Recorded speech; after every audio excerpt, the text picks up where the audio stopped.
Jeff, I heard that you're going to ask me a question about people management and what it takes to lead people. And is it timeless or is there something recent going on? What do you got for me this week? Well, I tell you, I have more than once in the last 2 weeks had people come to me asking about, hey, I'm struggling, whether I'm struggling with my manager or I'm struggling with managing my team or someone on my team, and what advice can I give them? And I've always had sort of a standby on that, which is to start with, you manage people the way you would want to be managed. It's like just a initial kind of litmus test, like really simple.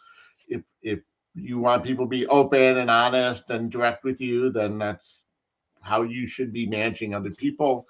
Uh, but it seemed odd to me at like suddenly there's this wave of queries related to this, and so it really started to make me wonder, like, well, what's going to change, and why? Maybe if there's something missing, or there's something new in what people want from their people managers, or that people managers are missing in what their employees want, that is shifting. Like, I think there are constants to good people management. I don't think that it's, I talk about it, just because it's simple doesn't mean it's easy, that there are just things like recognizing people and connecting and communicating, like those are simple things, but it's hard Mm. to keep those things up all the time.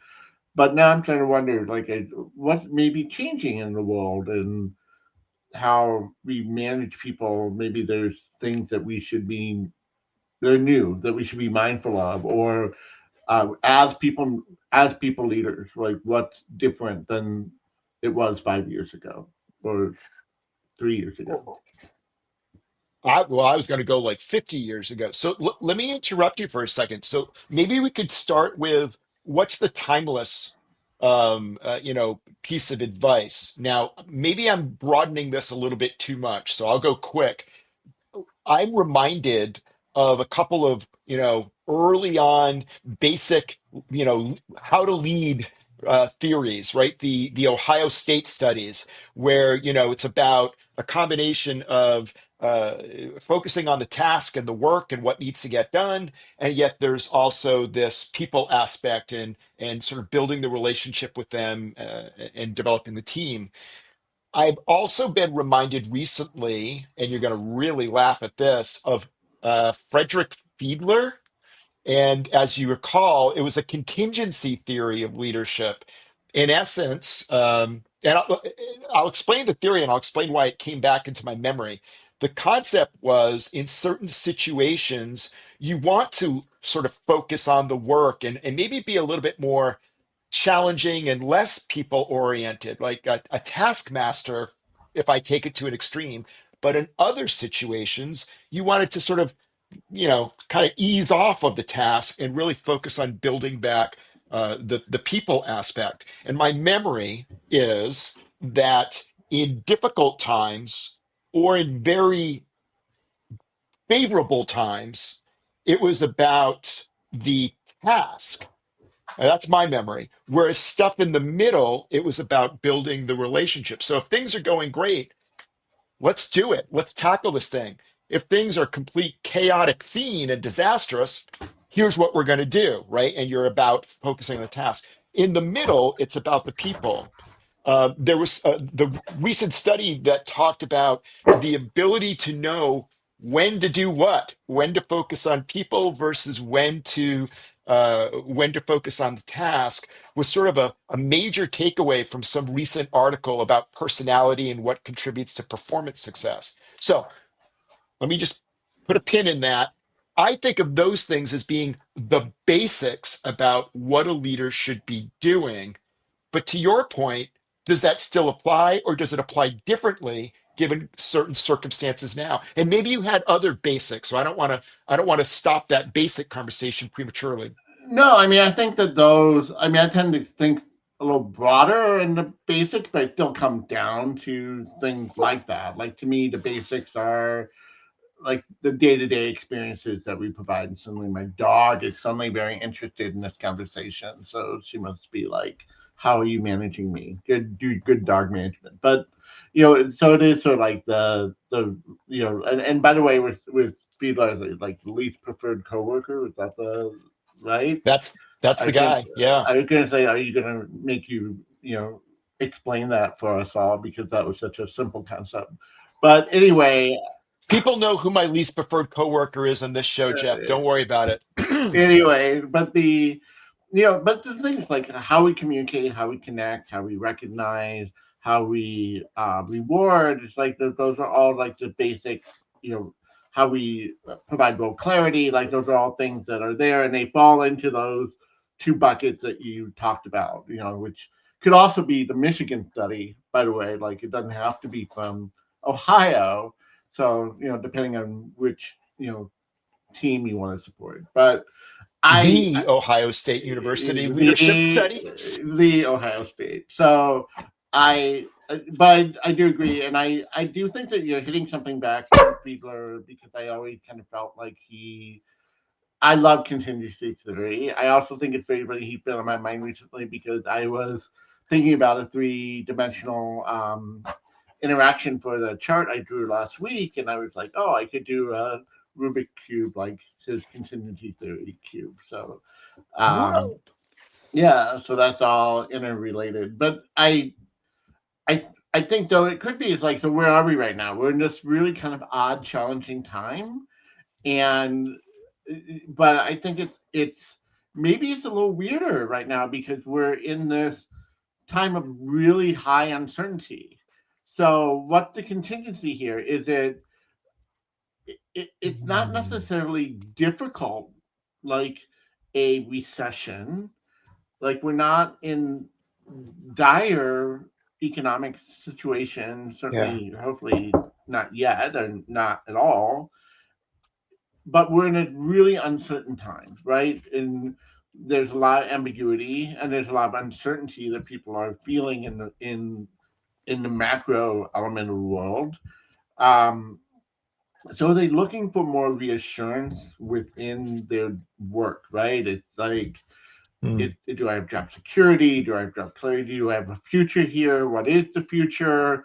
I think when people feel unstable in their lives in general, I think that's when they may be trying to grab for more clarity and certainty in their work life. And managers are the ones that are actually the ones that people turn to for that, right? They're the first source of that. And managers, they don't have all the answers. They're not always privy to that. And I think it puts them in this difficult situation. And so then they're like, well, what am I supposed to do? Like they're asking me questions I can't answer, or my manager seems to be stonewalling me when they're not, they're just not informed, right? So maybe that's part of what's going on, but I don't have an easy answer on how to resolve that for either party other than you know the open communication. Like, what is it you really want? What is it you really need? What's the best likely path to that? But realizing that managers are not about promises and promotions, they're about potential and opportunity. And it's on you as the employee to figure out how to bring that to life. It's not on the manager to give it to you. So, Hmm. um, it for them to help you maybe find that path, but they can't take you on that path. You know what's interesting, Jeff? So I was about to introduce the idea of what's what's happening for me locally. So what's in it for me, and what is happening within the organization at a senior leadership, executive level. What's in it for us? And when you look at drivers of engagement, you realize that it's a combination. So I'm looking for my career to be developed. I'm looking for, to a certain extent, of what do I do here versus what's going on in my personal life.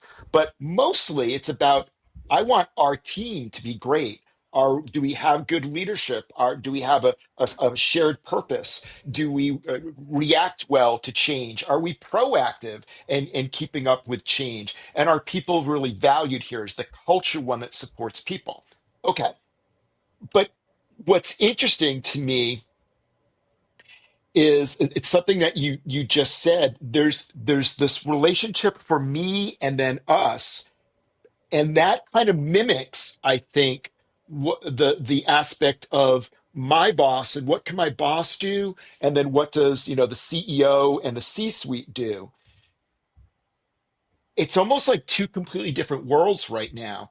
So I think, rightly or wrongly, as you said, employees look to their boss like, hey, boss, how's it going? What's going on today? What have I got to do? Blah, blah, blah. Right? That's the day-to-day stuff. And in some ways, having a good local situation that's productive, it's satisfying, that's good for what's going on in the outside world with the craziness. Like it kind of insulates me. Hey, at least I had a good day at work. And going back to the uncertain world in the outside, well, that's what I face now. However, as you were saying, my boss is not the ultimate person in control of what's going on locally. So they're working in that same realm of, the CEO says, hey, I don't know what's going on.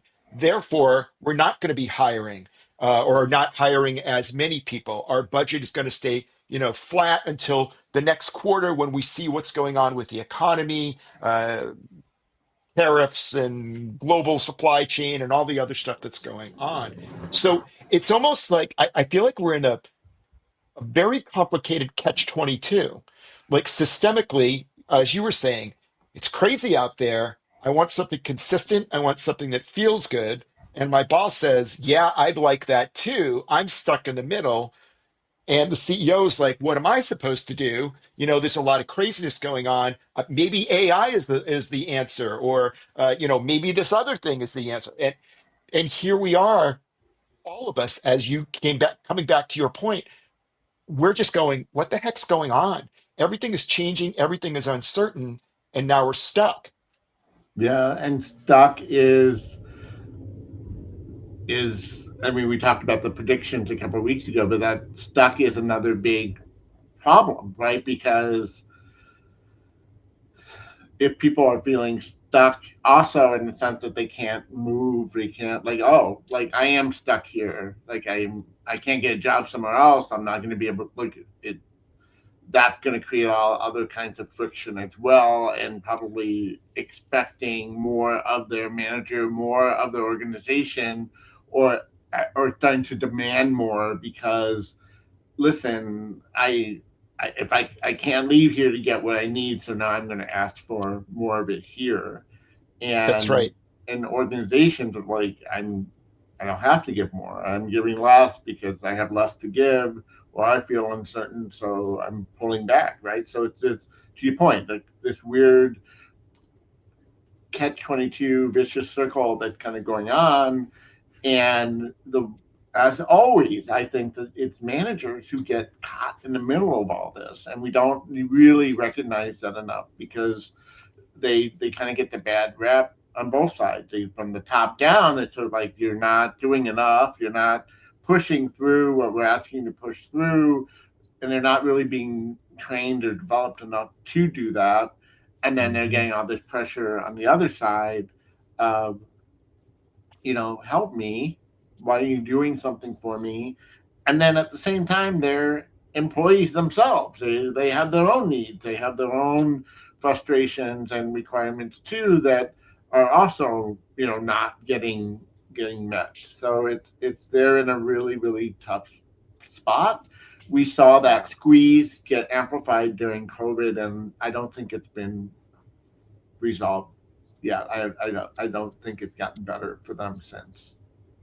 So, Jeff, this is difficult for both of us because we're describing a problem and the situation, and that's helpful. But I don't know if we've really come around to now what would we recommend for people leaders? What do they do in this particular time? So, again, going back to Fred Fiedler, if you feel like this is uncertainty, I feel like he would say, well, then it's got to be more task oriented. Let's organize and say, all right, let's rally. Here's what we got to do. Let's focus. Boom, boom, boom. All right, go team. And part of me understands that, although now we got to talk about maybe generational differences. Folks coming into the work world in the past 5 to 6 years who went through that COVID-19 at a very difficult time in their development, as they're still maybe in school or as they're onboarding, doing early career work. I think they are very uneasy about, am I prepared? What's going on in the world?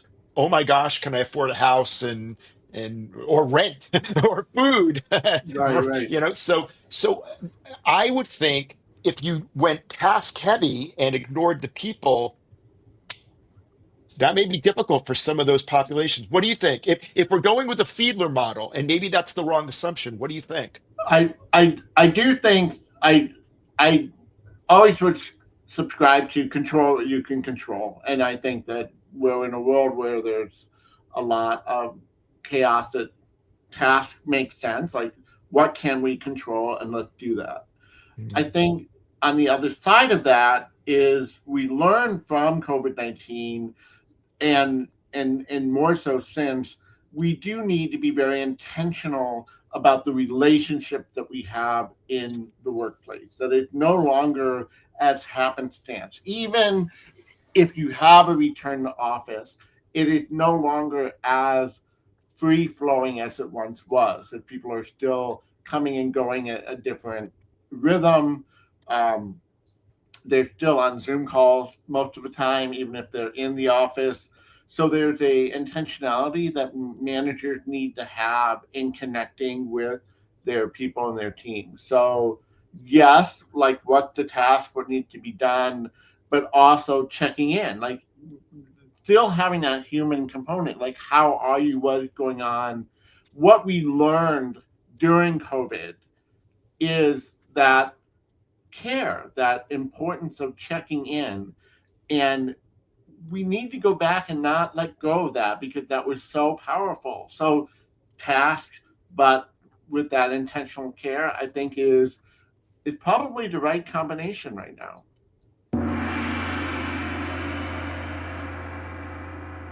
As always, Jeff, your words of wisdom have provided a wonderful endpoint to our session today. No, I like what you Beautiful.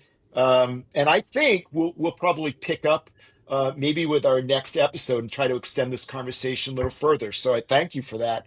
Great job today, Jeff. This has been the Friday 15, and I guess we're going to wish everyone a happy Friday. Happy Friday. Take